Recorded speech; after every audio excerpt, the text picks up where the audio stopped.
Hello વિદ્યાર્થી મિત્રો, છેલ્લે આપણે 10 MCQ જોયા હતા. તમારી પાસે જે પીડીએફ છે એમાં અત્યારથી મેં બીજા 10 MCQ પાછા કાઢેલા છે.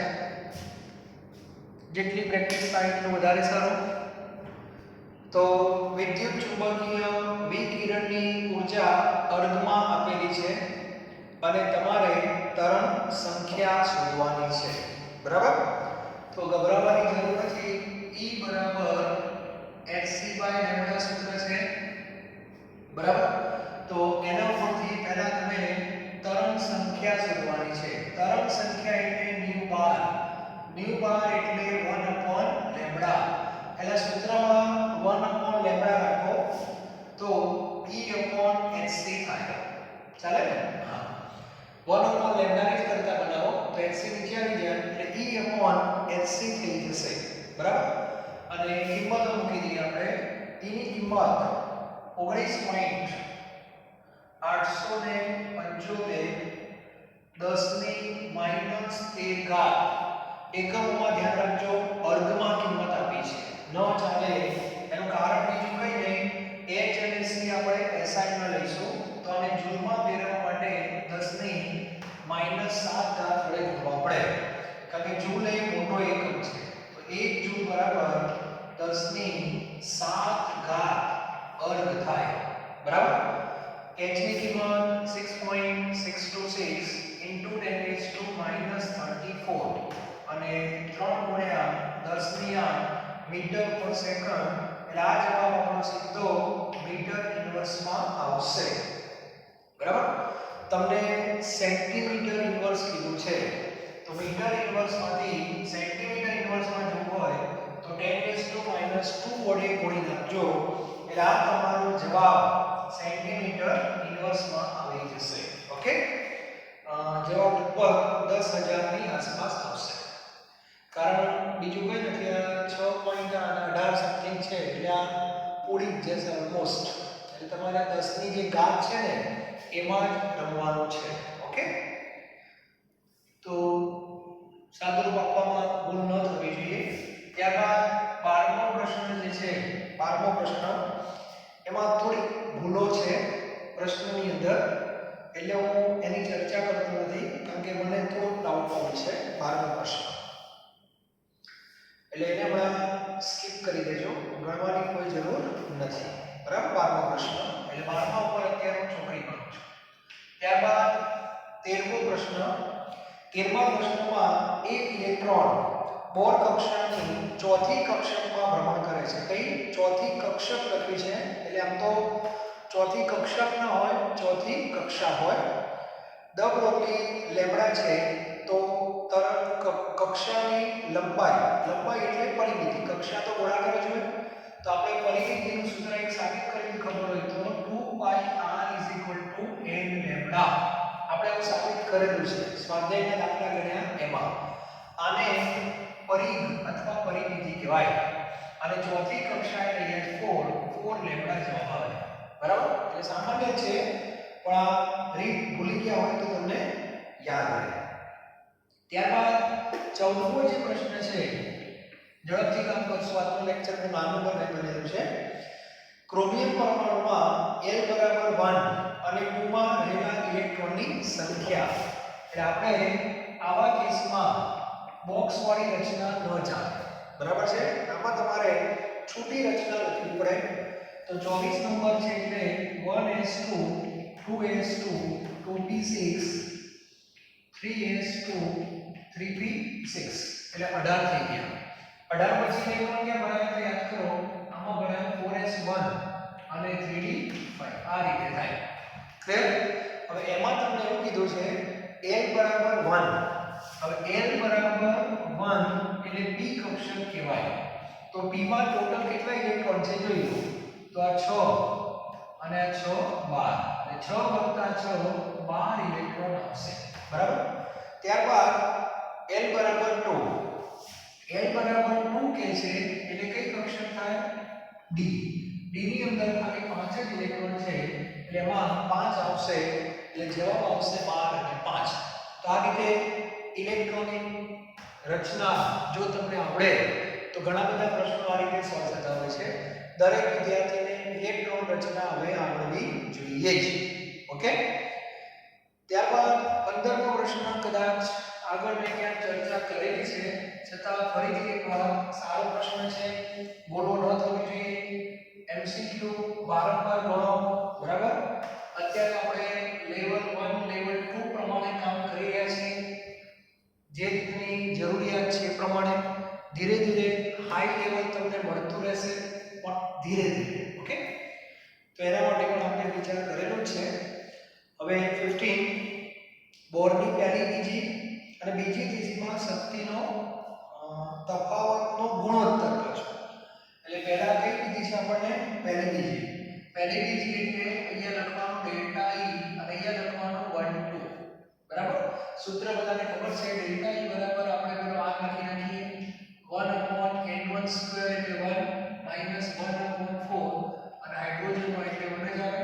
એટલે આનો જવાબ આવશે દશા કેટલો આવશે? 4 ઉપર 4 ઓછા 1 એટલે 3/4. આ સમીકરણ નંબર 1. બીજો તફાવત કોનો લેવાનો? ડેલ્ટા E પહેલી બીજી અને બીજી ત્રીજી. બીજી ત્રીજી એટલે 2 અને 3 ની વાત છે. તો આની અંદર આ 1/4 -1/9. આનો દશા આવશે 36. 9 ચોક 36, 9 ઓછા 4 5. સમીકરણ નંબર 2. આને E1 કહીએ, આને E2 કહીએ. Delta E1 upon delta E2 બરાબર RR થઈ જશે એટલે 3/4 5 અને અહીંયા 36, બરાબર. એટલે અહીંયા તમારો જવાબ ચેક કરી લો. 36/3 27/5 આવે છે.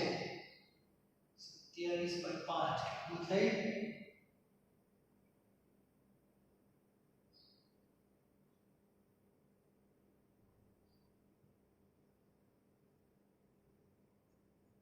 આ 27 થતા હશે.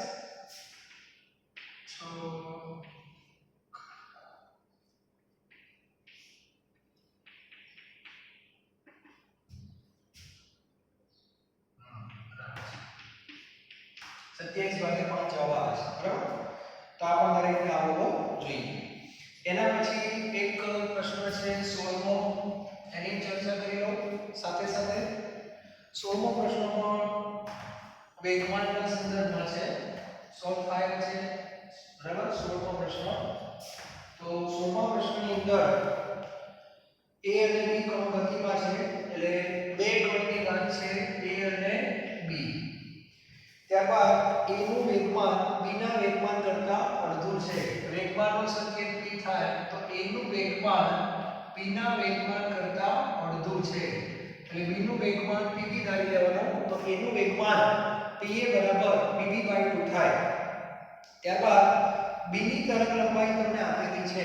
B ની તરંગ લંબાઈ એટલે લેમ્બડા B. લેમ્બડા B આપેલા છે 5 × 10⁻⁻10 સેન્ટીમીટર.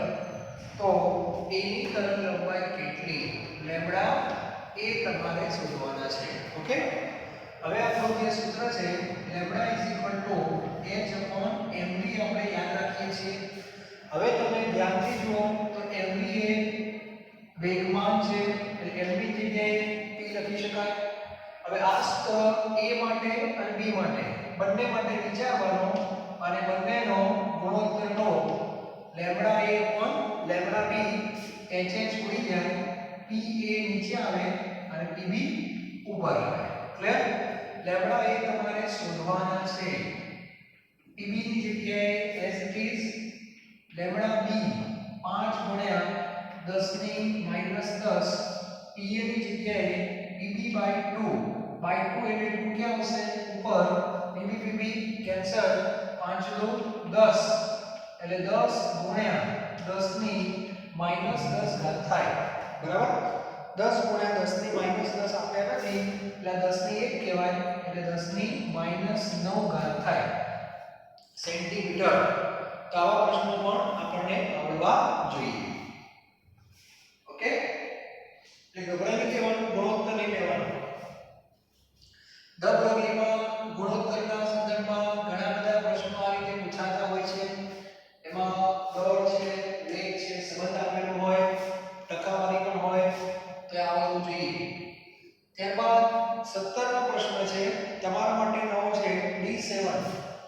D7 રચના માટે એવું કીધું છે કે કુલ સ્પિન ખાલી જગ્યા તો D ની પેટા કક્ષકો કેટલી હોય 5 1 2 3 4 અને 5 D7 એટલે 7 ઇલેક્ટ્રોન ભરવાના છે તો મૂળના નિયમ પ્રમાણે 1 2 3 4 5 6 અને 7 આ રીતે 7 ઇલેક્ટ્રોન આની અંદર ભરાશે હવે સ્પિન ની અંદર મેં તમને કીધું હતું બે ઇલેક્ટ્રોન છે તો પહેલા ઇલેક્ટ્રોનની +1/2 હોય તો બીજાની -1/2 હોય એટલે એની સ્પિન 0 થઈ જાય એનો અર્થ કે જે કક્ષક સંપૂર્ણ ભરેલી હોય બે ઇલેક્ટ્રોન થી એમાં સ્પિન 0 આવે ઓકે તો આની 0 સ્પિન થઈ આની પણ 0 સ્પિન થવાની ઓકે પણ જેમાં અયુગ્મિક ઇલેક્ટ્રોન છે એની સ્પિન 0 થાય નહીં એટલે ત્રણ અયુગ્મિક છે ધારો કે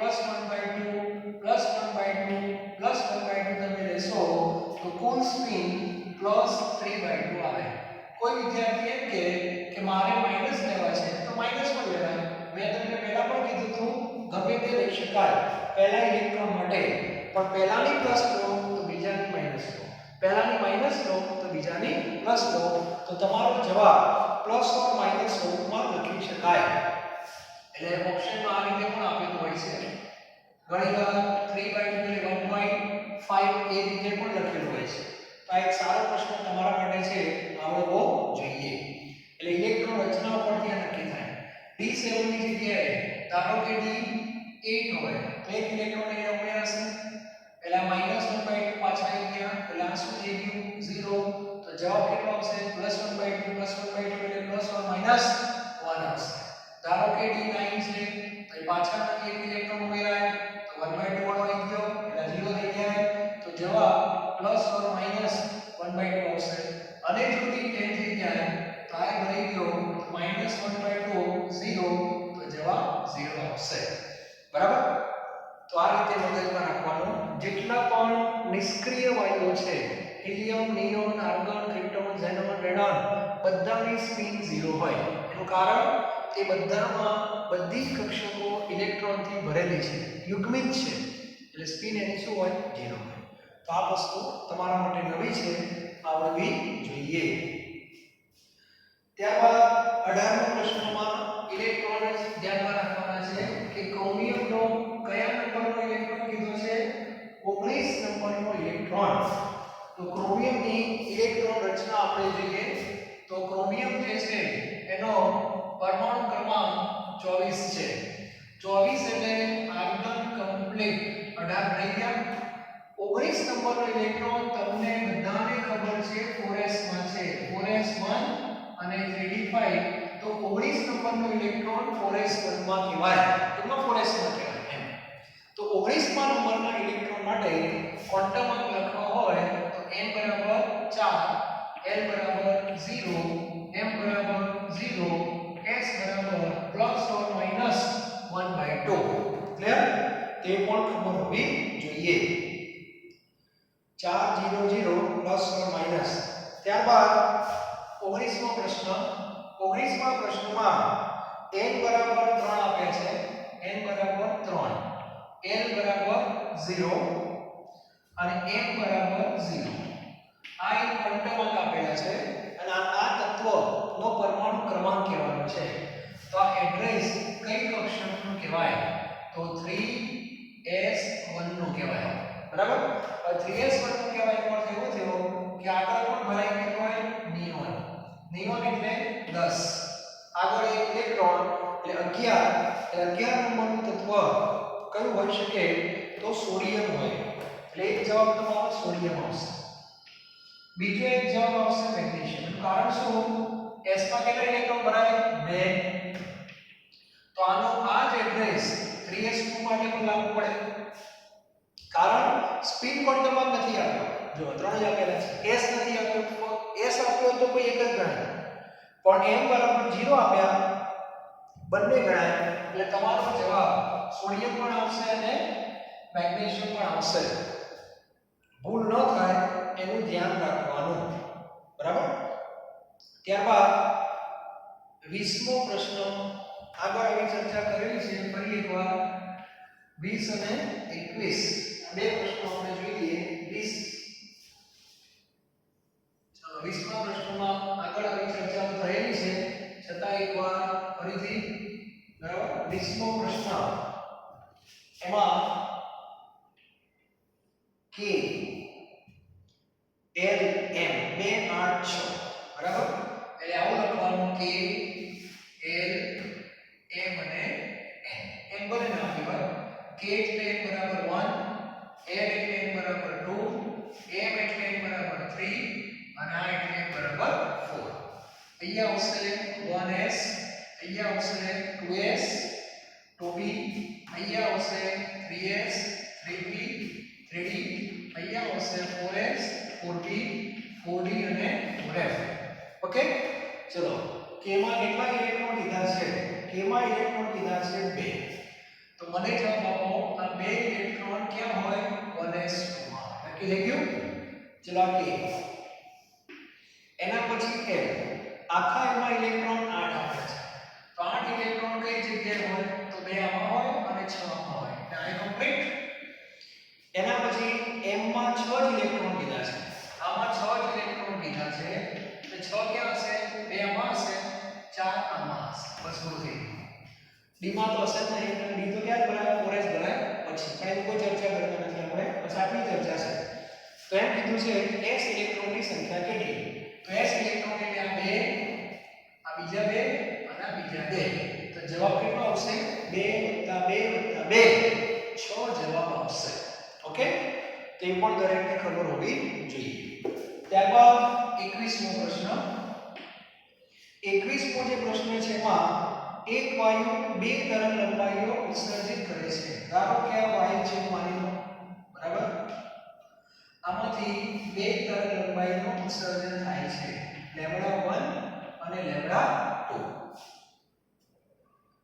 355 નેનોમીટર વાળા ફોટોનનું શોષણ કરે છે આમ એટલે કામ કરીએ અને λ1 કહીએ છે આ λ2 અને આ λ3 બરાબર λ1 તમને આપેલા છે શોષણના 355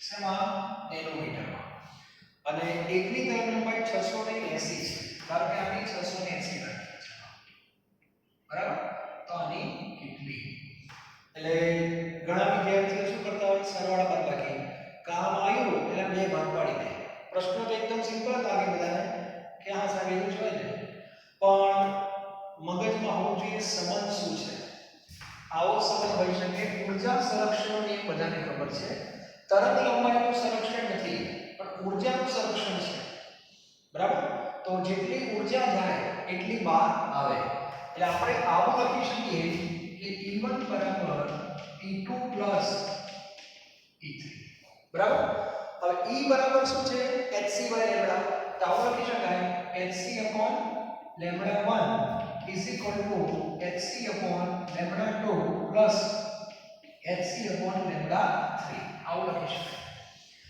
hc તમે કોમન કાઢી લો એટલે ઉડી જશે ઉડી જાય ને હા એટલે 1 upon λ1 is equal to 1 upon λ2 plus 1 upon λ3 હવે તમે આની અંદર કિંમત મૂકી શકો છો 1 upon λ1 જે છે એમાં 1 upon 355 λ2 છે ત્યાં 680 અને 1 upon λ3 સાદું તમારે આપવાનું તમારા લેવલે અને જવાબ આવે છે 743 નેનોમીટર જે હવે તમારે જોઈ લેવાનો λ3 743 નેનોમીટર આવવું જોઈએ સારો પ્રશ્ન છે મને બહુ ગમે છે આ પ્રશ્ન મોટાભાગના વિદ્યાર્થી આ તો ઠીક છે બે ભાગ ના પડે ધારો કે અહીંયા 1000 આપે ને 1000 તો 1000 આવે અડધા ભાગ પાડી દે તરંગ લંબાઈના ટુકડા થાય નહીં ઊર્જાના ટુકડા થાય આ ખબર હોવી જોઈએ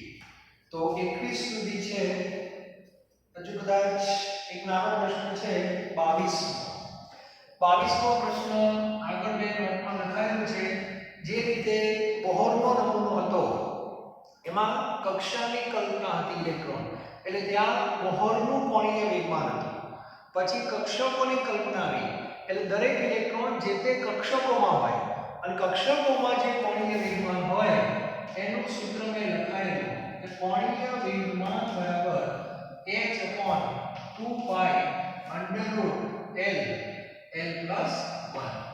ફિઝિક્સની બુકમાં આ h/2 પાઈ જે છે એને h કટ કહે છે. શું કહે છે? h cut. તો h કટ √L L + 1. એટલા માટે કટ કર્યો કારણ કે જવાબ જે આપેલા છે h કટમાં આપેલા છે. h નથી, h કટ છે. બરાબર? તો કઈ કક્ષક કીધી છે? d. તો મને જવાબ આપો d માટે l બરાબર કેટલા હોય?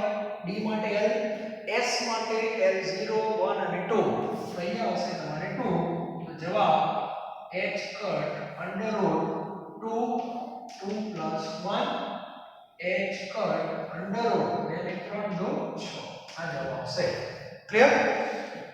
તો આ રીતે દરેકને કોણીય વેગમાન જે છે આ કક્ષકનું છે. કક્ષકનું કોણીય વેગમાન, કક્ષાનું નહીં.